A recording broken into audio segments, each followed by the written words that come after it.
మధ్యప్రదేశ్లో ప్రియురాలిని చంపిన ప్రేమోన్మాదిని పోలీసులు అరెస్ట్ చేశారు. 4 రోజుల క్రితం ఓ రిసార్ట్లో జరిగిన యువతి హత్య కేసులో నిందితుడే ప్రియురాలిని చంపడానికి గల కారణాలతో సహా స్వయంగా తానే చెబుతున్న వీడియోలను సోషల్ మీడియా గ్రూప్లో పోస్ట్ చేయడంతో దొరికిపోయాడు. జబల్పూర్లోని మెక్లా రిసార్ట్లో అభిజిత్ పాటీదార్ అనే యువకుడు మరో యువతితో కలిసి రిసార్ట్లో సరదాగా గడిపారు. అయితే ఈ నెల 8వ తేదీ నాడు యువతి రక్తం మడుగులో పడి ఉంది. ఆమె వెంట వచ్చిన ప్రియుడు మాయమైపోయాడు. మృతురాలి సోదరి ఇచ్చిన ఫిర్యాదు మేరకు కేసు నమోదు చేసుకున్న పోలీసులు మిస్టరీని ఛేదించారు. మధ్యప్రదేశ్ జబల్పూర్లో 4 రోజుల క్రితం దారుణం జరిగింది. మేక్లా రిసార్ట్లోని రూమ్ నంబర్ 5లో యువతి హత్యకు గురై రక్తపు మడుగులో పడి ఉంది. యువతిని చంపింది ఎవరో కాదు, ఆమెతో పాటు రిసార్ట్కొచ్చిన ఆమె ప్రియుడే హతమార్చాడు. ఈ విషయాన్ని తానే చంపిన తర్వాత కసిగా వీడియో రికార్డ్ చేసి యువతి సోషల్ మీడియా హ్యాండిల్లో షేర్ చేశాడు. అయితే కొద్దిసేపటికే ఆ వీడియోను తొలగించాడు. మృతురాలి సోదరి ఫోన్ చేస్తే రిప్లై రాకపోవడంతో పోలీసులకు సమాచారమివ్వడంతో హత్యోదంతం బయటపడింది. ఫోన్ సిగ్నల్, కాల్ డేటా ఆధారంగా యువతి హత్య జరిగిన రిసార్ట్కు చేరుకున్న పోలీసులు అత్యంత ఉన్మాదంతో హతమార్చినట్లుగా గుర్తించారు. కేసు నమోదు చేసుకున్న పోలీసులు నిందితుడు వీడియోల ఆధారంగా అతని హత్య చేసినట్లుగా నిర్ధారించుకున్నారు. అయితే కేవలం మృతురాలిని తాను గాఢంగా ప్రేమిస్తే తనకు నమ్మక ద్రోహం చేసిందని, బ్లాక్మెయిల్ చేయడం వల్లే హతమార్చానంటూ రెండోసారి షేర్ చేసిన వీడియోలో వెల్లడించాడు నిందితుడు అభిజిత్ పాటీదార్. ప్రియురాలిని ఉన్మాదంతో హతమార్చిన యువకుణ్ణి పోలీసులు అరెస్ట్ చేశారు.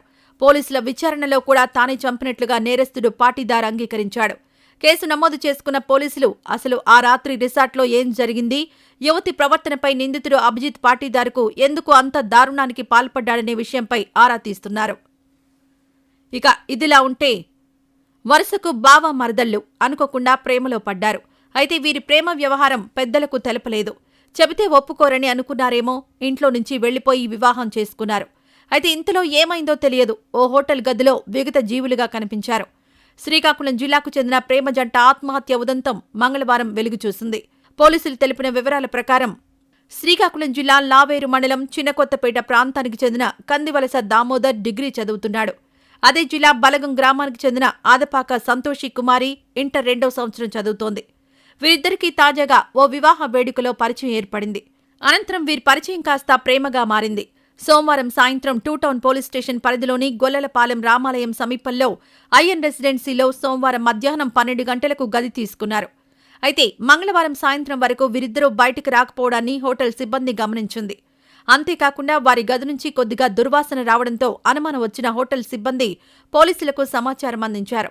పోలీసులు గది తలుపులు పగలగొట్టి చూడగా ఇద్దరు బాత్రూంలోని కిటికీ ఊచలకు ఉరివేసుకుని ఆత్మహత్య చేసుకుని కనిపించారు.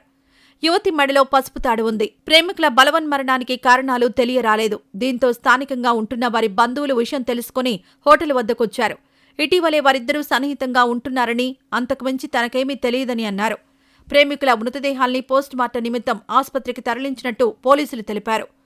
మరోవైపు దామోదర్, సంతోషి కుమారి ప్రేమించుకున్న విషయం ఇరు కుటుంబాలకు తెలియదని కుటుంబ సభ్యులు చెబుతున్నారు. తమకు తెలియజేస్తే పెళ్లికి అంగీకరించేవాళ్లమని కన్నోళ్లు చెబుతున్నారు. తెలిస్తే ఏం జరుగుతుందోననే భయంతో ఆత్మహత్యకు పాల్పడినట్లు పోలీసులు అనుమానిస్తున్నారు. క్షణికావేశంలో ఇరు కుటుంబాల్లో విషాదం మిగిల్చిన ఈ ప్రేమ జంట ఆత్మహత్య స్థానికంగా కలకలం రేపుతోంది.